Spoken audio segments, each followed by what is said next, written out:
പദുക്കോണും രൺബീർ സിംഗും തങ്ങളുടെ കുഞ്ഞുമായി ഇൻസ്റ്റഗ്രാമിൽ പങ്കുവച്ച ചിത്രങ്ങൾ AI ജനറേറ്റഡ് ആണോ എന്ന് പരതിയവരായിരുന്നു സോഷ്യൽ മീഡിയയിൽ അധികവും. എന്നാൽ ഇനി AI ചിത്രങ്ങൾ എളുപ്പത്തിൽ തിരിച്ചറിയാൻ സാധിക്കും. കൃത്രിമ ഉള്ളടക്കങ്ങൾ സൃഷ്ടിച്ച ഡിജിറ്റൽ മാധ്യമങ്ങളിൽ പ്രചരിപ്പിക്കുന്നത് തടയാൻ കരട് ചട്ടം ഉണ്ടാക്കിയിരിക്കുകയാണ് കേന്ദ്ര ഇലക്ട്രോണിക്സ് IT മന്ത്രാലയം. AI ഉപയോഗിച്ചോ അൽഗോരിതത്തിൽ മാറ്റം വരുത്തിയോ സൃഷ്ടിക്കുന്ന ചിത്രങ്ങളും വീഡിയോകളും ഉൾപ്പെടെയുള്ള ഉള്ളടക്കങ്ങൾക്ക് ലേബലിംഗ് നിർബന്ധമാക്കുകയാണ്. അതായത് യഥാർത്ഥമെന്ന് തോന്നിപ്പിക്കുന്ന വിധം കൃത്രിമമായി സൃഷ്ടിച്ചതാണെങ്കിൽ അക്കാര്യം ലേബലിംഗിലൂടെ വ്യക്തമാക്കിയിരിക്കണം. ഇതിനായി 2021 IT ചട്ടം കേന്ദ്ര സർക്കാർ ഭേദഗതി ചെയ്യും. ഇതിന്റെ കരട് രൂപം പൊതുജനാഭിപ്രായത്തിനായി പ്രസിദ്ധീകരിച്ചു. ഉള്ളടക്കം ജനറേറ്റ് ചെയ്യാനും എഡിറ്റ് ചെയ്യാനും സഹായിക്കുന്ന ChatGPT, Gemini അടക്കമുള്ള പ്ലാറ്റ്ഫോമുകൾ ഇത്തരം ഉള്ളടക്കങ്ങൾ കമ്പ്യൂട്ടർ ജനറേറ്റഡ് ആണ് എന്ന് വ്യക്തമാക്കുന്ന തരത്തിൽ അറിയിപ്പ് ഒപ്പം നൽകണം.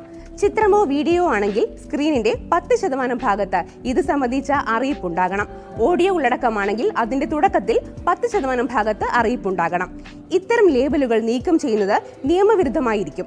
അറിയിപ്പില്ലാതെ ഇത്തരം ഉള്ളടക്കങ്ങൾ സമൂഹ മാധ്യമങ്ങളിൽ എത്തിയാൽ കമ്പനിയുടെ വീഴ്ചയായി കണക്കാക്കി നടപടിയെടുക്കും. ഇത്തരം ഉള്ളടക്കങ്ങൾക്കെതിരെ പരാതി ലഭിച്ചാൽ വിലക്കാനുള്ള അധികാരവും സമൂഹ മാധ്യമ പ്ലാറ്റ്ഫോമുകൾക്കുണ്ടായിരിക്കും.